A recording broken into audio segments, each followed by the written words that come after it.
Hello friends, welcome back to my channel. તો આજે આપણે એકદમ ચટપટી અને હેલ્ધી એવી ચણાની ચાટ બનાવવાના છીએ. તો તમને જ્યારે પણ ચટપટું અને હેલ્ધી ખાવાનું મન થાય ત્યારે તમે આ ચાટ જરૂરથી ટ્રાય કરજો.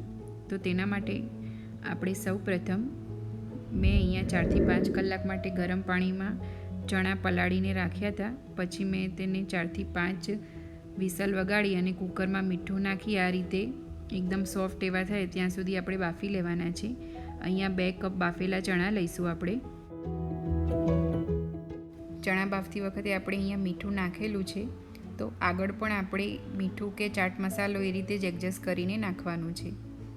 અડધો કપ સમારેલી ડુંગળી લઈ લઈશું આપણે અને અડધો કપ સમારેલા ટામેટાં લઈ લઈશું અને અડધો કપ ઝીણી સમારેલી કોથમીર લેવાની છે.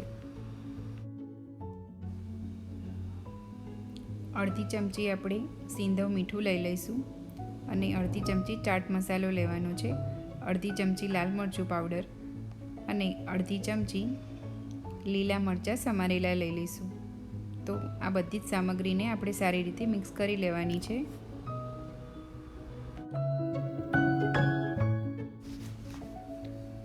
તો અહીંયા 1 ચમચી આપણે દળેલી સાકર કે દળેલી ખાંડ લેવાની છે અને 1 લીંબુનો રસ લઈ લઈશું.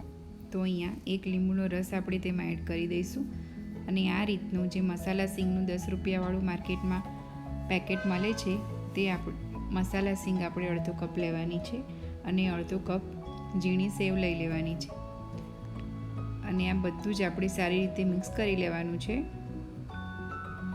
તો અહીંયા મસાલા સિંગ મેં મારી રીતે એડ કરી છે.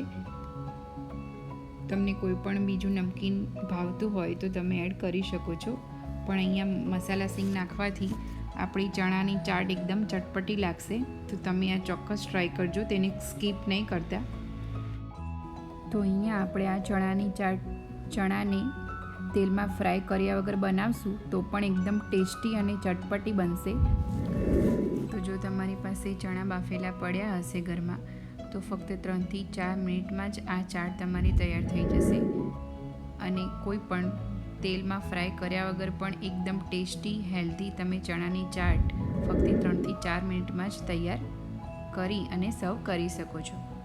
તો મુંબઈની ફેમસ એવી ચણાની ચાટ મેં અહીંયા મારા ટ્વિસ્ટ સાથે બનાવી છે. તો તમે આ રેસીપીથી ચણાની ચાટ ચોક્કસથી ટ્રાય કરજો અને મને કમેન્ટ બોક્સમાં જણાવજો કે તમને મારી આ રેસીપી કેવી લાગી.